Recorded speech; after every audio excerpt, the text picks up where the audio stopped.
mga aral at mahalagang mensahe sa pagsisimula ng wahi. Ang mundo noon ay sa bingit ng kapahamakan at tumutukoy ito sa kapanahunan ng Jahiliya sa panahon ng Propeta Muhammad sallallahu alaihi wasallam. At ang sangkatauhan ay mabilis na lumalakad tungo sa pagkaligaw at pagdurusa. Samantala, ang Rasulullah sallallahu alaihi wasallam ay umabot na sa 40 taong gulang. Sa panahong ito, nagsimulang sumikat ang liwanag ng bagong umaga at lumitaw ang mga hudyat ng tunay na kaligayahan. Dumating na ang oras ng kanyang misyon bilang propeta. Naganap ang pinakadakilang pagtatagpo sa kasaysayan ng sangkatauhan. Ang pagtatagpo ni Anghel Jibril alayhisalam at ni Muhammad sallallahu alaihi wasallam. Sumikat ang liwanag ng Islam at bumaba si Jibril sa utos ni Allah, dala ang pinakadakilang mensahe para sa pinakamahusay sa mga sugo, si Muhammad sallallahu alaihi wasallam, upang baguhin ang buhay ng tao. Akayin ang naliligaw na sangkatauhan at ipalaganap ang pananampalataya, katarungan at tauhid. Isinalaysay ni Aisha radhiyallahu anha ang simula ng wahi. Sabi niya, sa pagkakasali na sa ating wika, medyo mahaba ang salaysay na ito, ang unang anyo ng kapahayagang ipinagkaloob sa sugo ni Allah ay ang mabubuting pangitain o panaginip, ru'ya. Wala siyang napanaginipan maliban na ito ay natutupad na gaya ng pagsikat ng bukang liwayway. Ang pagsikat ng bukang liwayway, tiyak na nagaganap. Ibig sabihin na ang mga panaginip o pangitain ng propeta sallallahu alaihi wasallam ay tiyak na nagaganap. Pagkaraan nito, minahal niya ang pag-iisa. Tinatawag na uzla o ginagamit sa ating lingwahe pag-iirbitanyo. Siya ay namamalagi sa yungib ng Shira, kung saan siya ay sumasamba kay Allah sa loob ng maraming gabi. Bago bumalik sa kanyang pamilya, naghanda siya ng sapat na pagkain para sa pananatiling iyon, at pagkatapos ay bumabalik kay Khadija upang kumuha muli ng panustos ng kanyang pagkain. Nagpatuloy ito hanggang sa dumating sa kanya ang katotohanan habang siya ay nasa yungib ng Shira. Dumating ang anghel at nagsabi, "Iqra." Sumagot siya, "Ma ana biqari." Hinawakan siya ng anghel, niyakap ng mahigpit hanggang sa halos hindi na niya makayanan. Pagkatapos ay binitiwan siyang muli at muling sinabi sa kanya, "Iqra." Sa ating pakahulugan kasi ang word na iqra, maaring basahin o kaya bigkasin. Muli siyang sumagot, "Hindi ako marunong magbasa," kasi ang buong kala niya inutusan siyang magbasa, hindi para magbigkas. Muli, inulit ito sa ikatatlong pagkakataon at pagkatapos ay ipinahayag ang unang aya, "Iqra bismi rabbikal ladzi khalaq, khalaqal insana min 'alaq." Pagkatapos nito, bumalik ang propeta sallallahu alaihi wasallam habang nanginginig sa takot. Pumasok siya kay Khadija bint Khuwailid at nagsabi, ano ang sabi niya kay Khadija? "Balutin ninyo ako habang siya ay nanginginig," kasi hindi niya alam kung ano ang nangyayari sa kanya. Kaya binalot nila siya hanggang sa nawala yung kanyang takot. Sinabi niya kay Khadija,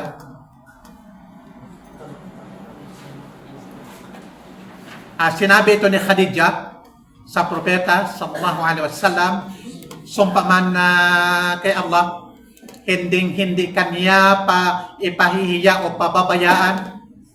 Bakit? Sapagkat pinananatili mo ang ugnayan sa iyong mga mag-anak, kasi ginagampanan mo ang silatur rahim, at ang ugnayang pang mag-anak, maaaring inshallah sa pagtatapos Magtatanong ako sa inyo kung sino sa inyo nakakaunawa ng salitang ugnayang pang-mag-anak na palaging binabanggit sa Quran at magbigay kayo ng mga halimbawa. Pero ituloy ko muna yung pagbabasa. Hindi kanya ipapahiya o pababayaan sapagkat ginagampanan mo ang ugnayang pang-mag-anak, tinutulungan mo ang mga nangangailangan, nagbibigay ka sa mga kapuspalad, marangal mong tinatanggap ang mga panauhin at tumutulong ka sa mga dumaranas ng pagsubok alang-alang sa katotohanan. Pagkatapos nito, dinala ang propeta sallallahu alaihi wasallam ni Khadija kay Waraka bin Naufal. Waraka bin Naufal, tandaan natin ang pangalan nito. Waraka bin Naufal, na inaangkin ng mga Roman Catholic hanggang sa ngayon na siya ay paring Katoliko, at inaangkin din ng mga Roman Catholic na si Khadija ay isang madre. Buong mundo yan. Ito aral ng Katolisismo. Sa aral ito ng Katolisismo, inaatake din ng mga Protestante ang Islam at Katolisismo. At inshallah, kung pag-aralan nyo ng malaliman, makita natin at kailangang alam natin sa larangan ng pangangaral ng Islam. Ituloy natin ang pagbabasa. Matapos marinig ang pangyayari, sinabi ni Waraka bin Naufal, sabi niya, sa pagkakasalin ito ang Namos na ang tinutukoy ay si Jibril alayhis salam na ipinadala ni Allah kay Musa o kay Moises. Tapos dinugtong niya, sabi niya, sana'y bata pa ako, sana'y mabuhay pa ako kapag palayasin ka na ng iyong mga kababayan. Dito ngayon nagulat ang propeta, sabi niya, palalayasin nila ako. Sumagot si Waraka bin Naufal, sabi niya, Naam, lam ya'ti rajulun qat bimithli ma ji'ta bihi illa udi. Sabi niya, oo, walang sinamang dumating na may dalang katulad ng iyong dala, malibang siya ay sinalungat o kinalaban. In yudrikoni yawmuka ansurok nasran muazzara, kung maabutan ko ang panahong iyon. Kasi matanda na kasi si Waraka bin Naufal. Kung buhay pa ako sa panahong iyon, susuportahan kita, ipagtatanggol kita ng buong lakas. Ito'y inulat ni Imam Al-Bukhari. Hindi nagtagal ay namatay si Waraka bin Naufal at pansamantalang tumigil ang pagdating ng wahy. Ang dakilang pangyayaring ito, mga kapatid, ay naglalaman ng napakaraming aral at mahalagang kahulugan. At inshallah, siguro hindi natin mababasa ang lahat ng mga aral na binanggit ng may akda hanggang kung saan lang tayo. Isa sa pinakamahalagang aral ay ang himala ng tinatawag na wahy. At alam natin, ito yung himalang walang hanggan. Siguro magtatanong ako mamaya, bakit tinatawag na himalang walang hanggan? Nagpapatuloy siya hanggang sa araw ng paghukom, samantalang ang naunang mga himala ng naunang mga propeta nagtapos na.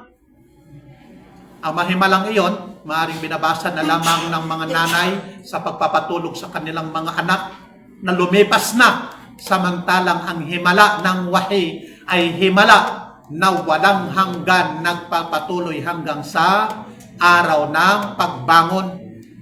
Ang Quran na ito ay salita ni Allah na ipinahayag kay Propeta Muhammad sallallahu alaihi wasallam. Dito nagmula ang mga paniniwala natin. Ito ang pinagbabatayan ng ating aqida. Dito nagmula ang mga batas ng Islam at mga pagpapahalagang moral ng relihiyong Islam, na kung saan sinikap daw noon pa man ng mga kumakalaban sa Islam na palabasin na ang wahy ay bunga lamang ng pag-iisip ng propeta, bunga lamang daw ng guni-guni. At itinuring na niya ito, nag-angkin na siya para nagsinungaling na dumating sa kanya ang revelasyon. Subalit, alam natin na nakatala na sa sira ang malinaw na pangyayari na nakita mismo ng propeta sallallahu alaihi wasallam si Anghel Jibril at narinig ang kanyang pananalita. Hindi siya guni-guni. Bagkos sinasang-ayonan din siya ng Ahlul Kitab sapagkat lahat ng mga propeta ang nagpahayag sa kanila ng mga revelasyon, ng mga banal na aklat na kanilang ipinangaral ay pareho rin Anghel si Jibril maging sa kanilang banal na aklat. Ang paulit-ulit na pagyakap ni Jibril at ang 3 ulit na utos na Iqra, ito rin ay batayan na ang kapahayagan ng isang tunay na mensahe na nagmula kay Allah subhanahu wa ta'ala at hindi ito bunga lamang ng sobrang pag-iisip daw ng propeta o kaya guni-guni lamang niya. Ang takot naramdaman ng propeta matapos ang unang wahyi na ito sa Suratul Alaq ay nagpapakita din na hindi niya hinangad ang pagiging propeta. Kung ikumpara natin sa mga makabagong propeta ngayon na nag-aangkin, lahat ng mga pamaraan ginagawa nila para patunayan na sila nga ay propeta. Samantalang ang propeta natakot at natakot, hindi niya parang nanibago siya sa nangyari sa kanya. Salip ito ay isang banal. Alam natin na banal na tungkuling ipinagkatiwala sa kanya ni Allah subhanahu wa ta'ala, na kung saan ito ang mababasa natin sa Surah Ash-Shura. Wa kadhalika awhayna ilayka ruhan min amrina ma kunta tadri mal kitab walal iman walakin ja'alnahu nuran nahdi bihi man nasya min ibadina wa innaka latahdi ila siratin mustaqim. Ito ay sa number 52. I-check na lamang ninyo ang aya ng Surah Shura. Isa pang mahalagang aral ay ang mataas na pagpapahalaga ng Islam sa tinatawag na ilm. Ang unang salita dito sa unang sura na ipinayag sa propeta sallallahu alaihi wasallam ay Iqra bismi rabbikal ladzi khalaq. Ito ay napapakita ng dakilang katayuan ng Iqra, qira'a, pagbabasa, pagsusulat at paghahanap ng kapakipakinabang na mga kaalaman na kung saan sinabi ni Allah, yarfa'illahu alladhina amanu minkum walladhina utul ilma darajat wallahu bima ta'maluna khabir. Sa isa pang aya, qul, ito ay patanong, qul hal yastawi alladhina ya'lamuna walladhina la ya'lamun. Ito ay patanong ang aya na ito na marami sa inyo ay maaring memoryado. Ang kapakipakinabang po na kaalaman ay isang biyaya mula kay Allah subhanahu wa ta'ala. Ngunit kapag ang tao ay lumihis sa kanyang patnubay, ang kaalamang iyon ay maaari rin na maging sanhi ng kanyang kapahamakan. Kung saan ipinakita rin na ang simula ng kapahayagan, ang kahalagahan mga kapatid ng tinatawag na ar-ru'ya as-salihah. Yung mabuting pangitain o panaginip. At dito binibigyan tayo ng aral na ang mabuting panaginip o ang mabuting pangitain ang naging unang anyo ng kapahayagan. At kabilang sa mabubuting balitang ipinagkaloob ni Allah sa mga mananampalataya na kung saan sinabi ng propeta, sabi niya, o mga tao, wala nang natitira sa mga mabubuting balita ng pagkapropeta. Bakit? Kasi siya ang huli sa mga propeta maliban sa mga mabubuting panaginip o ar-ru'ya salihah na nakikita ng isang Muslim o ipinapakita para sa kanya.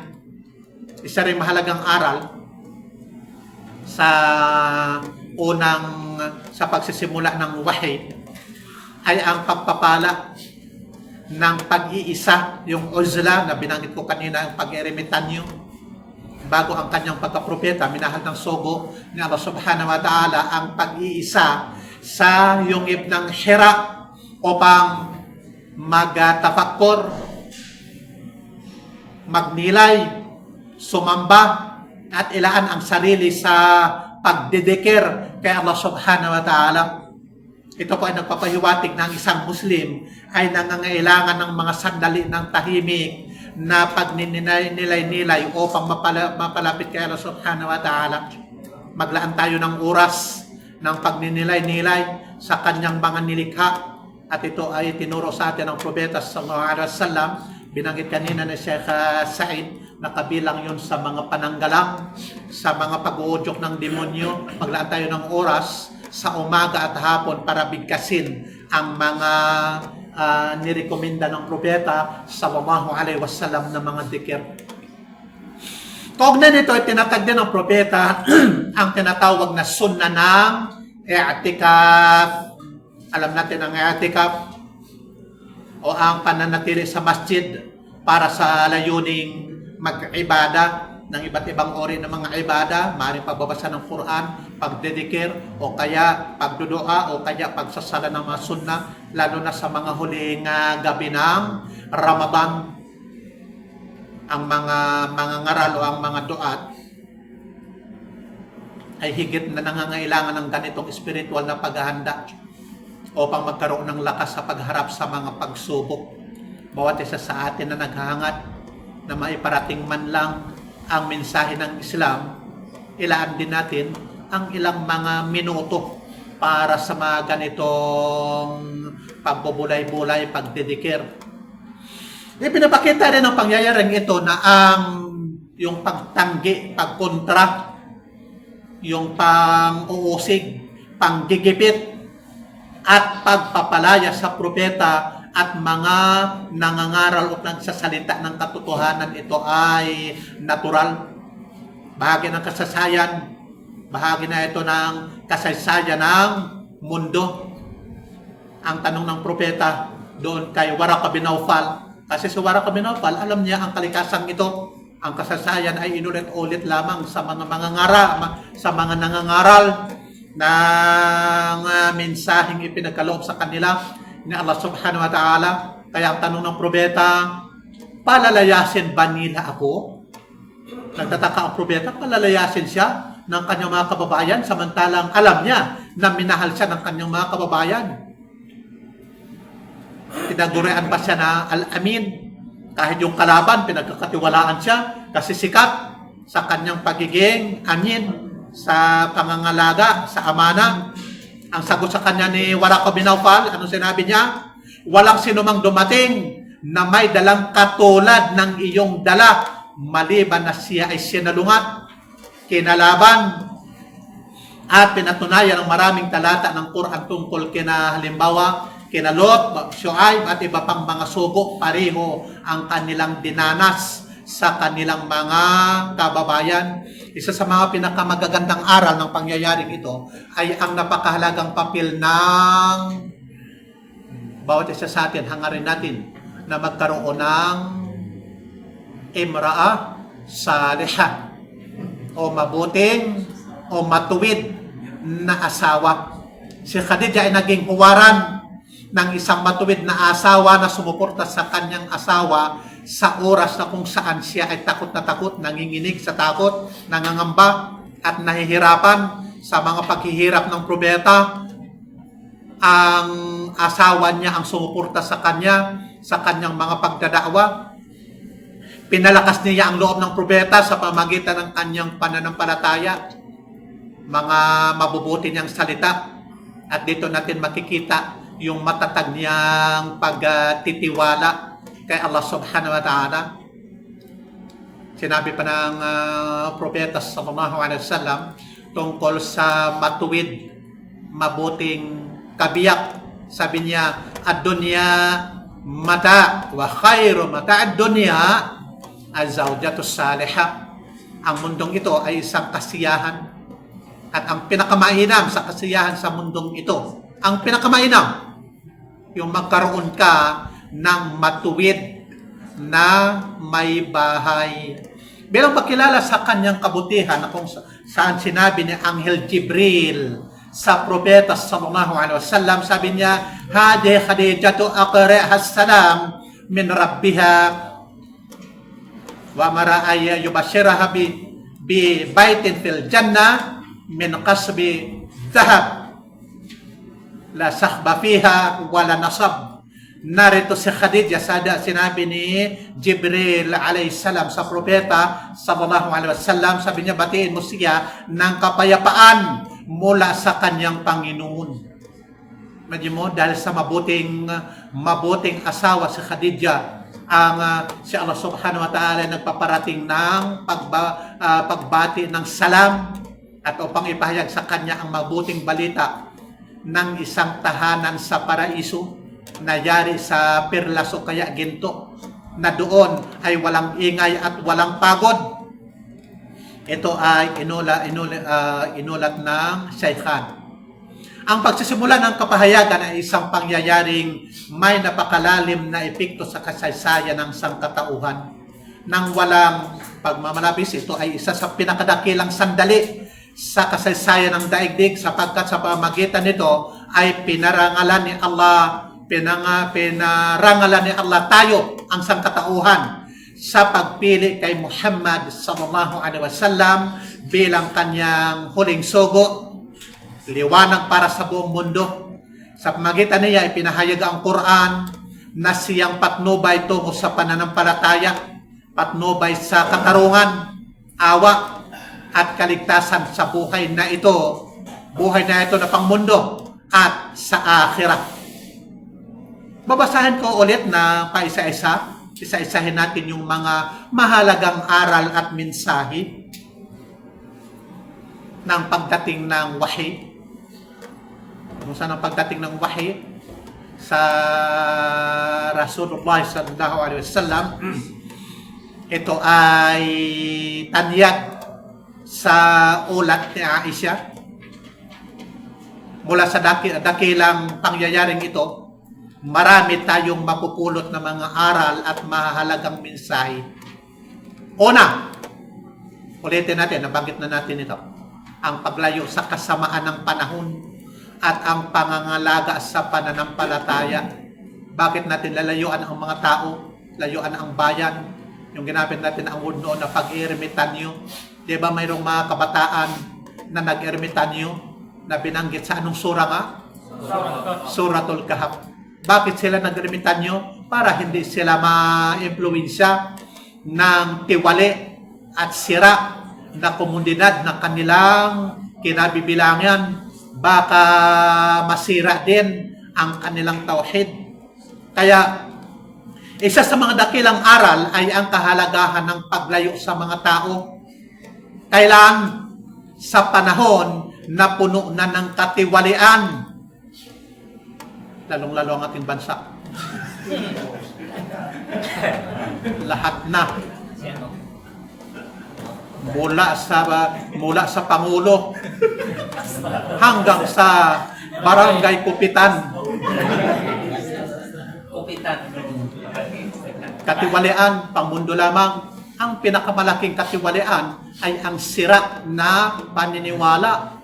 Baka tayo madamay, ma-impluwensya yung ating sirang pananampalataya.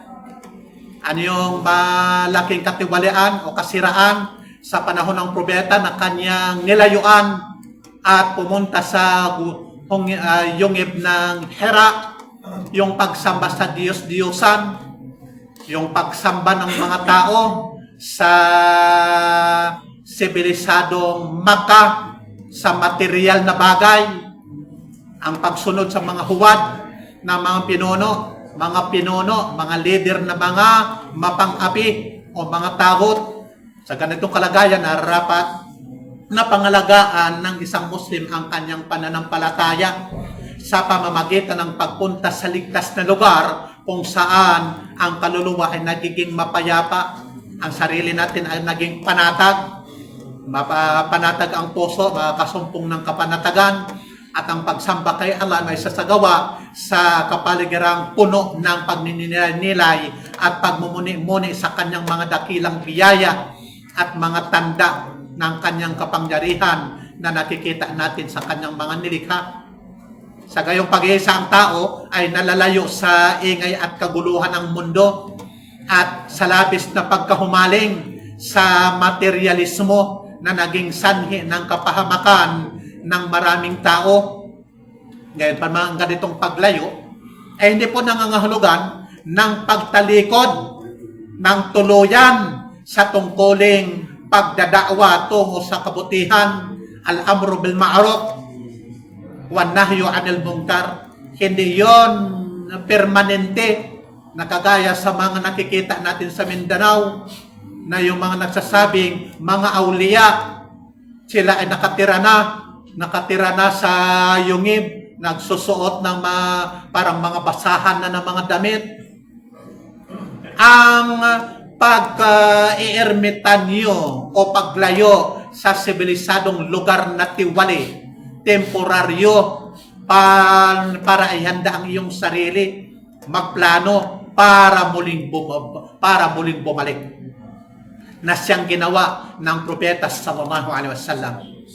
Kaya narapat pa rin gampanan ng isang Muslim ang tungkuling al-amru bil ma'ruf wan nahyu 'anil munkar sa kanyang pagbabalik. Ngunit kung tumanggi ang mga tao na tumanggap ng katotohanan, dapat niyang pangalagaan ang kanyang sariling pananampalataya at ipaubaya, magtawakol kay Allah, ipaubaya kay Allah ang usapin ng mga taong tumanggi o mayaw sa pagtanggap ng katotohanan o mayaw sa pagtanggap ng patnubay. Makikita natin ito sa halimbawa ng propeta sallallahu alaihi wasallam.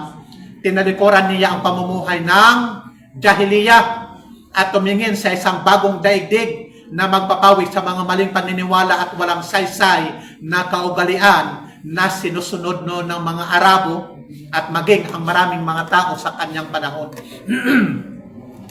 Ipinahayag din ng propeta na pagkatapos ng kanyang pagpanaw ay darating ang sunod-sunod na mga fitna, mga pagsubok at kaguluhan, hanggang saang pinakamahalagang yaman ng isang tao ay ang kanyang mga tupa na dadalhin niya sa tuktok ng kabundukan upang mailigtas ang kanyang pananampalataya mula sa mga fitna. Mas mainam na maghila o mag-alaga o magpasto na lang ng kambing o kaya ng baka at lumayo sa sibilisasyon para mailayo yung ating sarili sa kasamaan ng mga katiwalian at kasiraan na wala naman tayong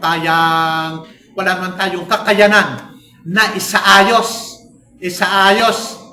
Tandaan natin ang ating pagiging Muslim, hindi sapat na tayo ay salih. Hindi sapat na tayo ay mga salih lamang. Ano ang ibig sabihin ng salih? Matuwid. Kasi tandaan natin, kapag ikay matuwid lamang sa kinabibilangan mong tiwali na sosyudad, kabilang ka sa kanilang mga kasalanan kung hindi ka nagtutuwid. Tandaan natin ang ating prinsipyong iyan. Ang panindigang ito ng propeta ay nagpapaalala rin sa atin ng mga kabataang mananampalataya na tinanong ko sa inyo kanina na binanggit sa sura. Anong sura ngayon? Suratul Kahf. Iniwan nila ang kanilang sambayan ang sumasamba sa mga Diyos-Diyosan at sila ay sumilong sa isang yungib upang mapangalagaan ang kanilang pananampalataya. Bilang kandipala, ipinakita sa kanila ni Allah ang kanyang mga dakilang himala gaya ng mababasa natin sa Suratul Kahf. May aral din tayong makukuha doon na ang sinumang nananalig kay Allah subhanahu wa ta'ala at pinangangalagaan niya ang kanyang akida sa kasiraan ng sosyudad na kanyang kinabibilangan, hindi siya pababayaan. Kagaya din sa sinabi ni Aisha sa propeta sallallahu alaihi wasallam, hindi kanya pababayaan, hindi kanya ipapahiya. Okay. Dito tayo sa pangalawa, ang paghahanda ni Allah sa propeta para sa dakilang misyon. Ang paglala ng propeta ng kanyang panahon sa pagsamba, pagninilay-nilay at pagmamasid sa mga tanda ni Allah sa universe na ito. Gayon din ang kanyang pananatili sa yungib ng Hira ay bahagi ng paghahanda ni Allah sa kanya upang akuin ang pinakadakilang misyon na ipinakatiwala sa sinumang tao, ang da'wa. Ito ang pinakadakilang mensaheng nakilala ng kasaysayan at ang pinakadalisay na mensaheng sumikat sa ibabaw ng daigdig. sa kapahintulutan ni Allah subhanahu wa ta'ala. Ang misyong ito ay isang napakabigat na pananagutan. Hindi ito kayang pasanin maliban ng mga personalidad na dalisay, mga kaluluwang dalisay. Walang tunay na makapagdadala ng bigat nito, kundi ang mga pusong malinis at matutuwid. Dahil dito, sinabi ni Allah sa kanyang sugo tungkol sa dakilang kapahayagang ito, sinabi niya, Inna sanulqi alayka qawlan. Anong kadugtong? Masya Allah. Ano ang takil? Mabigat. Ang talatang ito napapakita ng bigat ng pananagutang inaatang sa propeta sallallahu alaihi wasallam. At ang pagdadala ng kapahayagan ay hindi isang bagaan na tungkulin, kundi isang dakilang misyong nangangailangan ng matatag na pananampalataya, malinis na puso, matibay na matatag o matibay na pagtitiis, at ganap na tawakkol kay Allah subhanahu wa ta'ala. Kaya naman, inahanda siya ni Allah sa pamamagitan ng mga panahong ginugol niya sa pag-iisa, pagsamba at pagmumuni-muni bago siya tumanggap ng unang wahi. Ikatatlo, ang mga ru'ya na nabanggit na natin, ru'ya o pangitain o panaginip ng propeta ay tunay at totoo. Tanda natin sa ating akida, sa mga propeta lamang ang tunay at totoo. Pero sa ngayon, sa atin, hindi. Maaaring si Allah ay nagbibigay lamang ng mga mabubuting balita sa atin, sa ating mga pangitain, pero hindi pwedeng pagbasihan ng mga batas. Isa sa mahalagang aral mula sa pagsisimula ng kapahayagan na ang panaginip ng mga propeta totoo. Yan ang ating paniniwala. Dahil dito ang sugo ni Allah ay walang makikitang panaginip maliban na ito ay natutupad ng malinaw. Tulad ng pagsikat ng bukang liwayway na binanggit natin kanina, wala naman nag-alinlangan na darating ang time ng Fajr.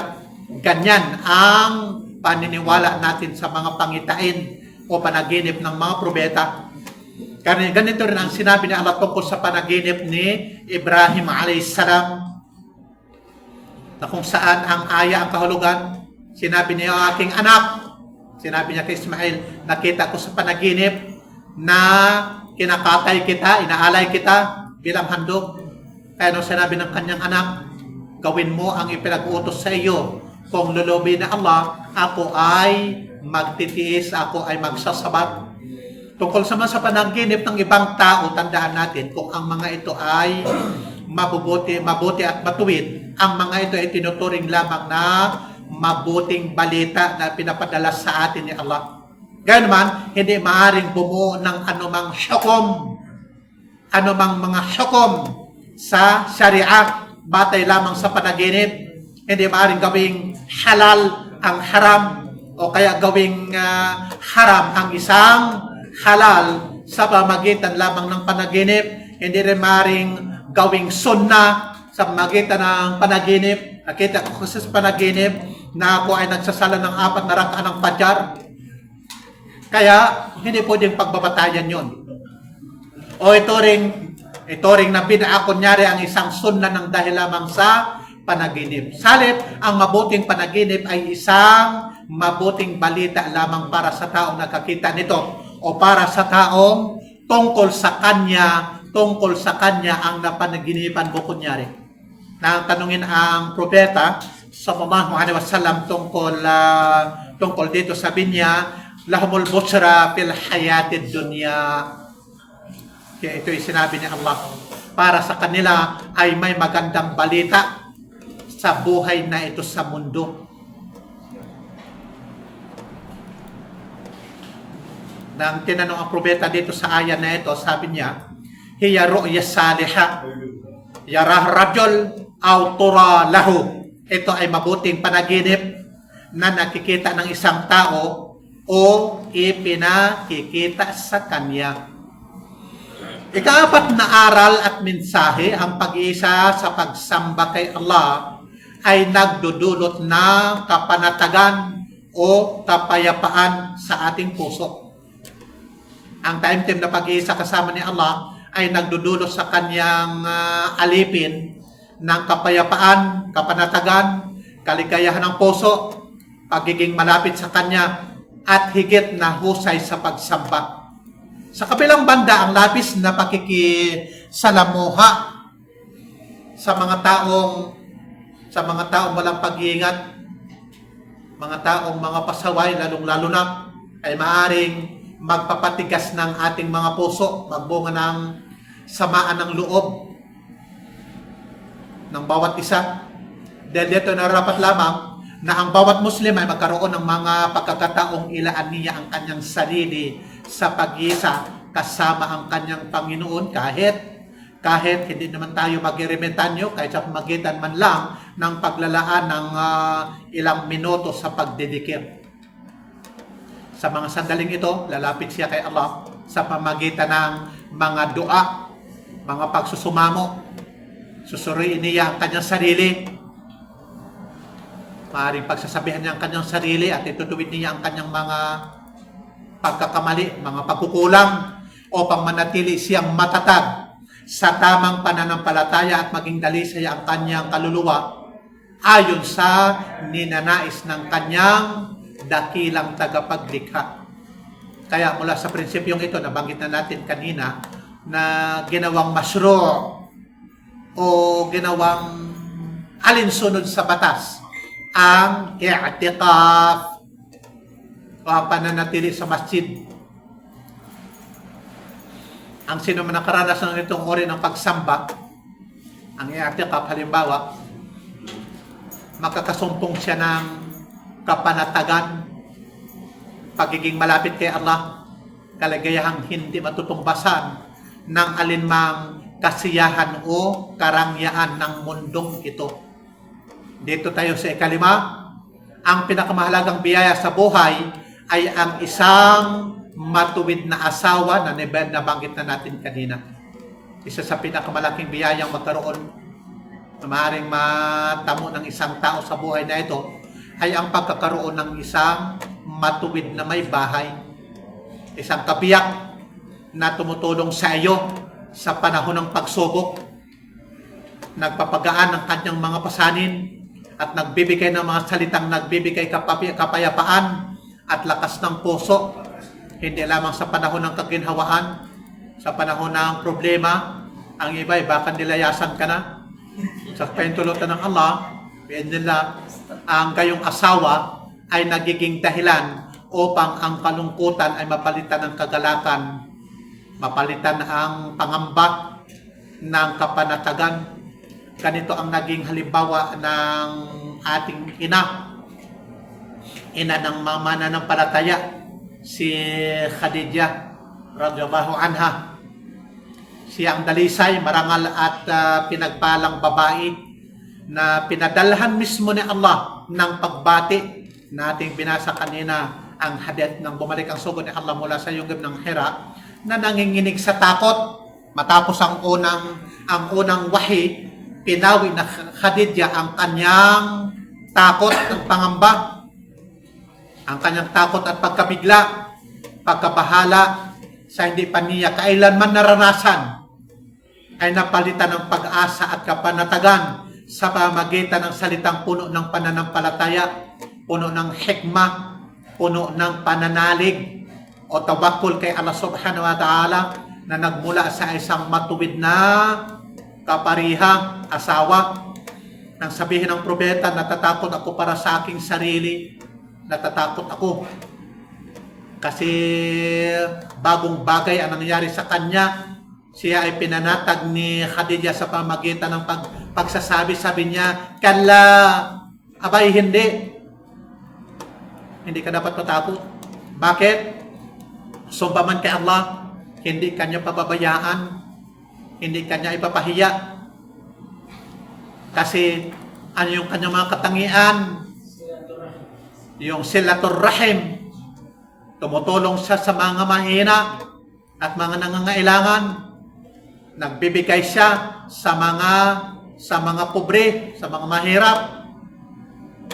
Okay? Siya ay tumutulong sa mga nangangailangan at binanggit ang kanyang mga kabutihan. Ang kanyang sagot ay isang ganap na pagtanggi sa takot na ipinakita sa kanya ng kanyang asawa na si Muhammad sallallahu alaihi wasallam. Kasunod nito ay isang dakilang panunumpa na nagpapakita ng kanyang matatag na pagtitiwala sa Panginoon.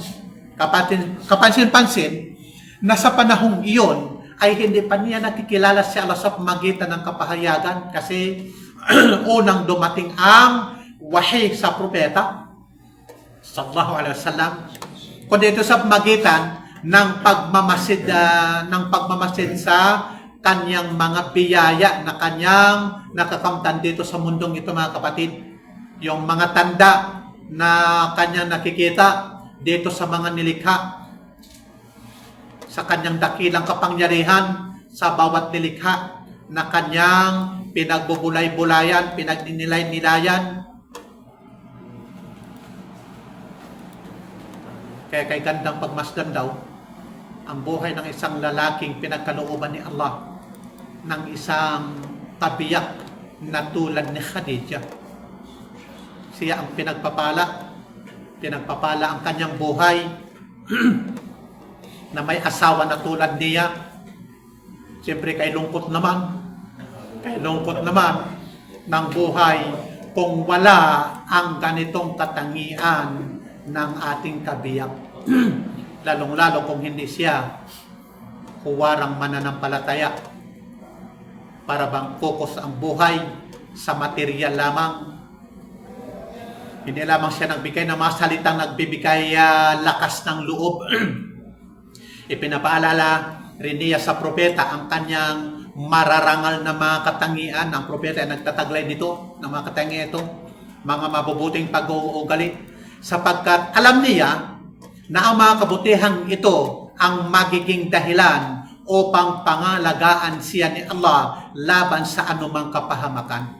Dito tayo sa ika-6, ang paggawa ng kabutihan ay pananggalang sa masamang kapalaran.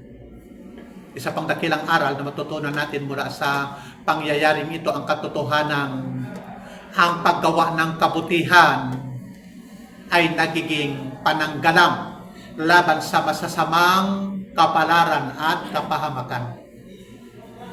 Ito ay isang aral na itinuro mismo ng Propeta Muhammad sallallahu alaihi wasallam matapos siyang tumanggap ng unang wahi na nagsimula sa utos na Iqra. Isinalay sa ni Abu Sa'id al-Khudri, sabi niya, ang lihim na kawang-gawa ay nagpapawi ng puot ng Panginoon. Ang pagpapanatili o ang pagsasagawa ng obligasyong silatur rahim. Okay? Ano daw ang kwan? Nagpapahaba ng ating edad, nagpapahaba ng ating buhay. Ito ay pangmundong pakinabang na binanggit sa hadith na ito. At ang paggawa ng kabutihan ay nag-iingat sa tao laban sa masamang wakas at mga kapahamakan. Ang mahalagang aral mula sa kwento ni Khadija ay nasa pamagitan ng kanyang malinis na likas na pag-iisip at dalisay na pananampalataya. Naunawaan niya na ang taong gumagawa ng mabuti sa kapwa, nakikitungo ng may kabutihan at kilala sa marangal na pag-uugali, ay hindi pababayaan ni Allah. Ang mga taong pinupuri ng mga tao dahil sa kanilang kabutihan ay hindi basta-basta mapapahiya, hindi basta-basta mapapahamak o iiwanan ni Allah, sapagkat nasa Kanya ang tulong at pangangalaga ni Allah subhanahu wa ta'ala. Dahil dito, isa-isang binanggit ni Khadija ang mabubuting katangian at mga kabutihang nagawa ng propeta sallallahu alaihi wasallam. Alam niyang ang mga gawain ito sa kapahintulutan ni Allah ang magiging dahilan ng kanyang pangangalaga at paglingap sa hinaharap. Pagkaraan ng kanyang pagkapropeta, pinagtibay mismo, pinatunayan mismo ng propeta sallallahu alaihi wasallam ang prinsipyong ito ng kanyang sinabi. Sinabi niya, fi'lul ma'rufi yaqi masari asu. Ang paggawa ng kabutihan ay wikaya, pag-iingat o nag-iingat sa tao laban sa masamang kapalaran. Napakaraming tao ang iniligtas ni Allah sa pinakamahihirap na kalagayan dahil sa isang mabuting gawa na kanilang nagawa noon. Bagkus bahagi ng ating paniniwala na kapag tayo ay nakaranas ng anumang kagipitan, magdua tayo sa pamamagitan, ito'y tawassul, sa pamamagitan ng mga nagagawa nating kabutihan na sa akala natin, ikhlas na atin itong ginawa. At napakaraming pagkakataon, ang kabutihan ay pinakita ng isang tao sa kanyang kapwa ang naging dahilan, mga kapatid, ng kanyang kaligtasan at naging pananggalang sa buong buhay niya. Kung ang kantipala ng kabutihan ay napakalaki sa buhay na ito na pangmundo, gaano pa kaya kadakila ang magiging gantimpala sa araw ng pagbangon o araw ng paghukom mula kay Allah subhanahu wa ta'ala. Alam natin siya ang pinaka mapagbigay sa mga mapagbigay. Dako tayo sa ikapito, ang likas o natural na takot, hindi ito kapintasan, hindi ito kakulangan sa pananampalataya. Kasi nasasaad, maging sa Quran, na lahat ng mga propeta ay nakaranas din ng natural na mga pagkatakot. Ang sinabi ng sugo ni Allah, kay Khadijah, sinabi niya, binanggit na natin kanina, sabi niya, laqad khashitu ala nafsi, natatakot ako para sa aking sarili. Ito ay nagpapatunay na ang likas na takot na naranasan ng tao ay isang normal na damdamin na narasa ng bawat isa, maging ang mga propeta. Hindi ito kapintasan o kasalanan o kapintasan sa pananampalataya. Ang takot na naramdaman ng propeta ay hindi bunga ng pagiging duwag o kakulangan ng pananampalataya. Ito ay likas na reaksyon sa isang napakalaki, pambihira at nakagugulat na pangyayaring hindi pa niya kailanman naranasan. Ang ganitong uri ng takot ay naranasan din ni na propeta Musa a.s. at ng kanyang kapatid na si Harun nang sila ay inutusang humarap kay Firaun. Sinabi ni Allah, qala rabbana innana nakhafu ay yafruta alayna aw ay yatagha. Innana nakhaf, Panginoon namin, tunay natatakot kami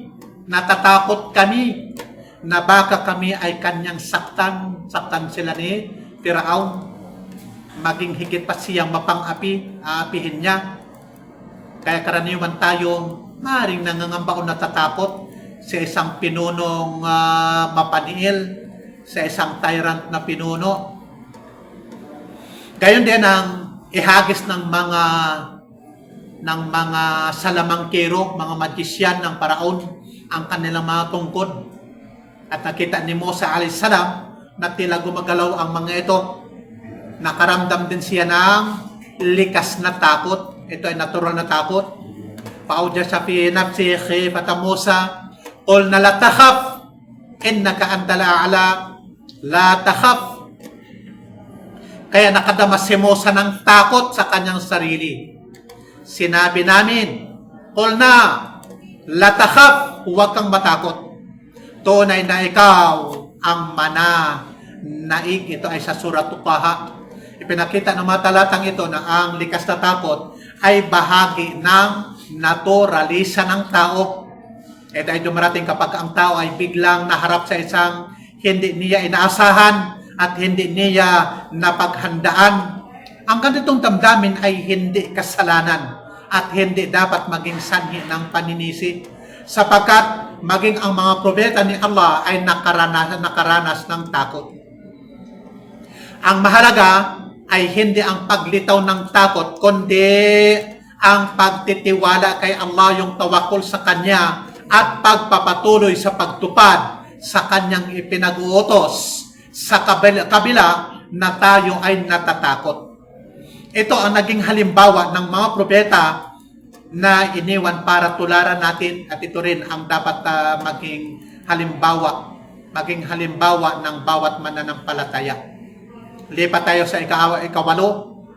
Ang pinakadakilang ipinagmamalaki ng tao ay ang kapahayagan, ang wahyi na ito. Ito nga ay ang Quran. Isa sa mga pinakadakilang araw mula sa pagsisimula ng wahyi ay na ang pinakadakilang karangalan at dapat ipagmalaki ng tao sa mundong ito ay ang malinaw na wahyi ni Allah subhanahu wa ta'ala. Ito nga ay ang dakilang Quran. Ito ang ipinahayag. Ito ang ipinahayag ng tapat na espiritu. Ang espiritu ang tinutukoy dito si Anghel Jibril alayhi salam, na kung saan mula sa Rabbul Alamin tungo kay Muhammad sallallahu alaihi wasallam, ang amin, sogo, amin na sogo, upang siya ay maging isa sa mga tagapagbabala ng mundong ito. Kaya lungkot ang kalagayan ng taong pinagpapalit ang walang hanggang patnubay ni Allah sa mga panandaliang kasiyahan at makamundong pakinabang. Kaawa-awa ang taong nagagalak sa mga bagay na madaling lumipas, ngunit isinasantabi niya ang pinakamahalaga na dapat ipagmayabang o ipagmamalaki ng lahat ng tao sa buong mundo, ang banal na Quran. Higit pang nakalungkot kapag ang tao ay tumalikod sa relihiyong ipinaglaban ng naunang mga mananampalataya, ang mga salaf. Isang relihiyong ipinahayag sa gitna ng matinding pangamba, ng propeta mismo, matinding takot sa unang pagtanggap niya ng kapahayagan. Isang relihiyong ipinatanggol ng mga salaf, ng mga sahaba, ng propeta sa kabila ng mabibigat na pagsubok at pagpapahirap sa kanila, pagbigay sa kanila ng mga pasakit. Ang iba alam natin, sa matinding pasakit ay namatay. Si Bilal bin Rabah radhiyallahu anhu ay tiniis sa matinding pagpapahirap alang-alang sa Islam. Marami rin nag-aalay ng kanilang buhay upang maiparating ang relihiyong ito sa mga susunod na mga salinlahi. Inalay nila ang kanilang mga buhay para makarating lamang sa napakaraming mga bansa sa mundong ito. Subalit, sa paglibas ng panahon, may mga taong natanggap ang Islam ng madali at mapayapa, hindi naghirap, ngunit hindi nila ito pinahalagahan. Hindi nila pinagsikapang pag-aralan ito, at ang higit pang masama, may ilan na umabot sa puntong kinukutya ang patasan ni Allah at ang sunnah ng propeta Muhammad sallallahu alaihi wasallam. Hindi nila naunawaan ang tunay na halaga ng relihiyong ito na dala ng kapahayagan ng propeta o wahyi ng propeta sallallahu alaihi wasallam. At sa halip na sundin ng Quran, isinantabi nila ito at patuloy na lumalabag sa mga utos nito araw at gabi. Dako tayo sa ikasiyam. Ang kasaysayan ay binubuo ng dakilang tao. Binubuo ng mga dakilang tao. Mga dakilang tao sa pananampalataya. Isa pang dakilang aral na ang kasaysayan ay hindi po binubuo ng mga taong namuhay lamang para sa kanilang sariling kapakanan. Ang mga kinikilalang mga hero, nagsakripisyo. Kung ang mga dakilang tao na ito, tulad ni Propeta Muhammad sallallahu alaihi wasallam at ng kanyang mga sahaba, ang dakilang relihiyong ito ay hindi maipapasan maliban ang mga taong may malinis na puso, matatag na pananampalataya at matibay na naninindigan sa kanilang prinsipyo. Sila mga taong nagtitiwala kay Allah na natiling matatag sa katotohanan at handang magsakripisyo alang-alang sa kanyang relihiyon. Samantalang ang mga taong ang tanging iniisip ay ang kanilang sariling mga pagnanasa, kasiyahan at makamundong kinabangan ay hindi kailanman makakagawa ng tunay na pagbabago. Sila ay nalilimutan na ng kasaysayan at walang naiwang marangal na bakas sa mga sumusunod na mga salinlahi. Hindi sila naitala ng kasaysayan.